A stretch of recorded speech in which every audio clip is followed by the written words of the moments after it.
Hello everyone, कैसे हैं आप सभी। आई एम श्योर आप सभी लोग अच्छे होंगे। मैं निकिता चौधरी स्वागत करती हूँ आप सभी का हमारे इस करंट अफेयर्स के सेशन में। तो आज है 3 जून, तो देख लेते हैं 3 जून के कुछ इंपॉर्टेंट क्वेश्चंस। हमारा फर्स्ट क्वेश्चन क्या कह रहा है, recently who has been appointed as the brand ambassador for tobacco control by the government of India. अभी हाल ही में भारत सरकार के द्वारा तंबाकू नियंत्रण के लिए किसको ब्रांड एम्बेसडर नियुक्त कर दिया गया है। तो किसको कर दिया गया है, हमारी पीवी संधू जी को। वैसे बाकी नाम भी मैंने आपको पढ़ा रखे हैं। करीना कपूर किसकी ब्रांड एम्बेसडर है, किसकी, यूनिसेफ, इंडिया की, यूनिसेफ इंडिया की। अब कुछ बच्चे तो पूछ रहे होंगे कि मैम ये यूनिसेफ क्या होता है। तो यूनिसेफ होता है United Nations children's emergency fund. Sanjana Sanghi किसकी एम्बेसडर है, स्पेस इंडिया की, किसकी, स्पेस इंडिया की।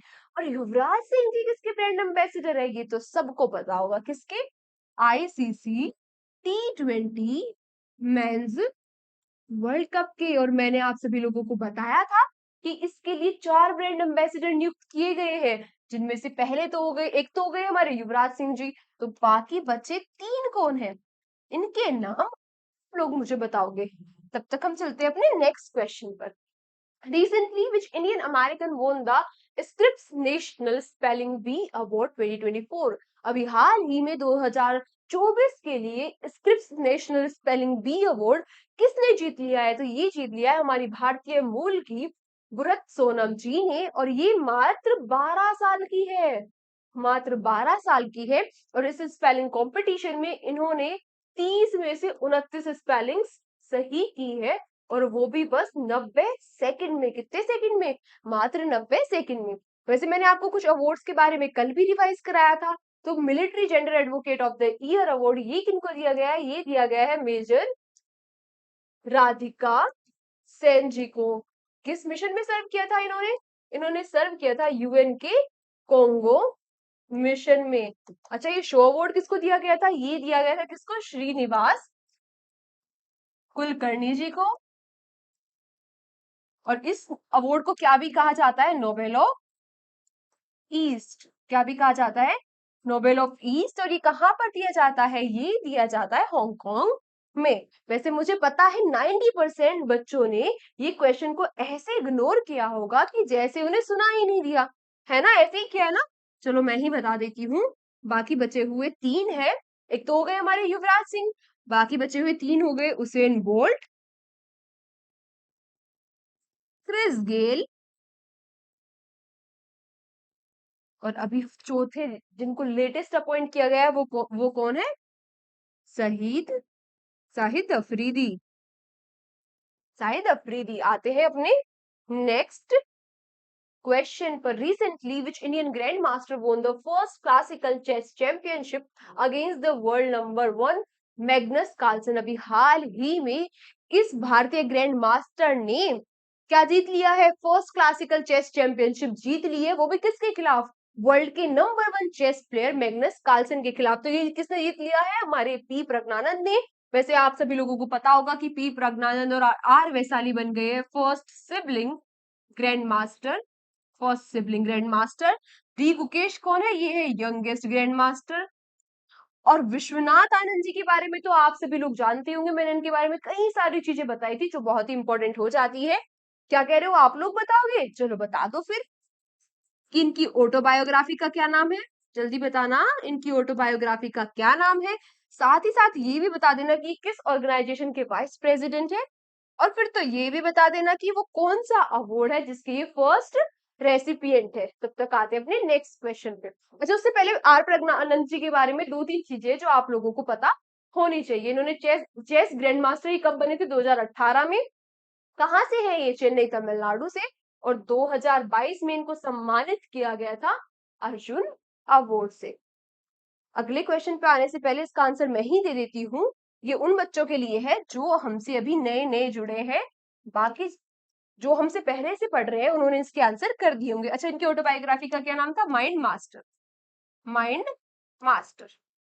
वाइस प्रेसिडेंट किसके हैं, FIDE international federation of chess के। और इन्होंने ये फर्स्ट रेसिपिएंट किस अवार्ड के हैं, राजीव गांधी राजीव गांधी खेल रत्न अवार्ड के, खेल रत्न अवार्ड के। और जिसका नाम बदलकर अब क्या कर दिया गया है, मेजर ध्यानचंद खेल रत्न अवार्ड। नेक्स्ट क्वेश्चन क्या कह रहा है, when is world milk day observed every year, हर साल मिल्क डे कब मनाया जाता है, ये मनाया जाता है 1 जून को। तो मिल्क डे के बारे में कुछ इंपॉर्टेंट चीजें हम देख लेते हैं। फर्स्ट टाइम 2001 में मनाया गया था। किसके द्वारा मनाया जाता है, ये यूएन की the food and agriculture organisation के द्वारा मनाया जाता है। अच्छा, नेशनल मिल्क डे फिर हम कब मनाते हैं, ये मनाते हैं हम 26 नवंबर को। अच्छा, वैसे मिल्क के बारे में 2-3 चीजें और हैं जो काफी इंपॉर्टेंट हो जाती है। जो हमारा भारत है वो दुनिया में सबसे ज्यादा मिल्क का प्रोडक्शन करता है। और ऑपरेशन फ्लड, जिसको हम व्हाइट रिवॉल्यूशन भी कहते हैं, क्या कहते हैं, व्हाइट रिवॉल्यूशन यानी कि सफेद क्रांति भी कहते हैं, ये किससे रिलेटेड है, ये मिल्क के प्रोडक्शन से रिलेटेड है। अच्छा, फादर ऑफ व्हाइट रिवॉल्यूशन यानी कि सफेद क्रांति के जनक किसको कहा जाता है, श्वेत क्रांति के जनक कहा जाता है डॉक्टर वर्गीस कुरियन जी को। आते हैं अपने नेक्स्ट क्वेश्चन पर। Recently the famous Vivekananda rock memorial is in news, where it is located. तो ये कहाँ पर लोकेटेड है, ये है तमिलनाडु में। और तमिलनाडु में भी ये कहाँ पर लोकेटेड है, कन्याकुमारी तमिलनाडु में। कब बना था ये, 1970 में बनाया गया था। और इसके जो आर्किटेक्ट है ये काफी इंपॉर्टेंट हो जाते हैं, ये कौन है, एकनाथ प्रनादे। अच्छा, ये न्यूज में वैसे है क्यों, देखो अभी आपको पता है कि 18th लोकसभा के इलेक्शन चल रहे थे, तो उनके रिजल्ट आने वाले हैं। तो उससे पहले हमारे प्रधानमंत्री नरेंद्र मोदी जी यहाँ पर पहुंच गए हैं, क्या करने के लिए, मेडिटेशन करने के लिए। मैंने आपको क्या बताया कि अभी कौन सी लोकसभा के इलेक्शन हुए हैं, 18th लोकसभा के इलेक्शन अभी हुए हैं। अच्छा, मैं लोक इलेक्शन की अगर मैं बात कर रही हूँ, तो इंडिया में इलेक्शन कंडक्ट कौन कराता है, उसके बारे में भी थोड़ी सी बातें कर लेते हैं। तो इंडिया में इलेक्शन कंडक्ट कराता है इलेक्शन कमिश्नर ऑफ इंडिया। ये किस आर्टिकल में आता है, ये आर्टिकल 324 में आता है। अच्छा, भारत में कितने इलेक्शन कमीशन इंडिया है, यानी कि कितने मेंबर बॉडी है, तो ये कितने मेंबर बॉडी है, ये 3 मेंबर बॉडी है, जिसमें से एक चीफ इलेक्शन कमिश्नर होते हैं प्लस 2 इलेक्शन कमिश्नर होता है। तो मैम ये भी बता ही दो कि चीफ इलेक्शन कमिश्नर कौन है, तो ये कौन है, ये राजीव कुमार जी। ठीक है। अच्छा, वैसे रिजल्ट कब आ रहा है, रिजल्ट आ रहा है 4 जून को, 4 जून को। आते हैं नेक्स्ट क्वेश्चन पर। रिसेंटली फ्रॉम विच कंट्री, अभी हाल ही में किस कंट्री से RBI has transferred 100 tons of gold to its domestic reserve in India. अभी हाल ही में आरबीआई ने कहां से अपने 100 टन गोल्ड को वापस लेकर आ गया है, तो कहां से लेकर आ गया, यूके से। अच्छा, आप लोगों को पता होगा कि जिस कंट्री के पास जितने ज्यादा गोल्ड रिजर्व होते हैं, उसकी इकोनॉमी को उतना ही स्टेबल माना जाता है। तो सबसे ज्यादा गोल्ड रिजर्व किस कंट्री के पास है, तो फर्स्ट नंबर में आता है गोल्ड रिजर्व के मामले में अमेरिका। और अमेरिका में लगभग 8,133 टन गोल्ड है। तो इंडिया में कितना रिजर्व है, तो इंडिया आता है 9th नंबर पर, और इंडिया में 822.1 टन गोल्ड रिजर्व है। ठीक है। अच्छा, आरबीआई का क्वेश्चन आया, तो आरबीआई के बारे में कुछ चीजें देख लेते हैं। जो आरबीआई होता है, वैसे मैं आप लोगों को कई बार आरबीआई के बारे में पढ़ा चुकी हूँ, लेकिन जैसा मैंने आपको बताया था कि maximum revision is the key to success. हम जितनी बारी चीजों को रिवाइज करेंगे, ये चीजें हमारे लिए उतनी स्ट्रॉन्ग होती चली जाएंगी, और एग्जाम हॉल में बैठ के हमें तुक्के नहीं लगाने पड़ेंगे, हम कॉन्फिडेंट होंगे अपने आंसर पर। तो आरबीआई क्या होता है, रिजर्व बैंक ऑफ इंडिया। कब बना था, 1 अप्रैल 1935 को। उसका नेशनलाइजेशन कब हुआ था, नेशनलाइजेशन हुआ था 1 जनवरी 1949 को। किस कमीशन के द्वारा बनाया गया था, तो ये हिल्टन यंग कमीशन के द्वारा बनाया गया था। इसके गवर्नर कौन है, गवर्नर है शक्तिकांत दास जी, और ये 25वें गवर्नर है। ये 25वें है, तो पहले कौन थे, पहले थे सीडी देशमुख जी। आते हैं नेक्स्ट क्वेश्चन पर। Recently who has been awarded with the WHO national Mandela award 2024। अभी 2024 के लिए डब्ल्यूएचओ के द्वारा किसको नेल्सन मंडेला अवार्ड से सम्मानित कर दिया गया, तो ये कर दिया गया प्रोफेसर बोंतले मोंगवे को और निमहंस को। इन दोनों को, तो राइट आंसर तो हो गया सी। लेकिन हमारे लिए जो निमहंस है, ये काफी इंपॉर्टेंट हो जाता है। अच्छा, ये अवार्ड क्यों दिया गया, क्योंकि अभी आपको मैंने बताया था कि अभी 77th world world health assembly हो रही थी। कहाँ हो रही थी, जेनेवा में हो रही थी। तो वहां पर इस अवार्ड को दिया गया।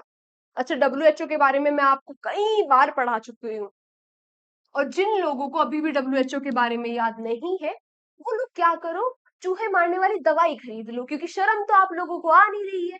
चलो एक बार और पढ़ो। तो डब्ल्यूएचओ क्या होता है?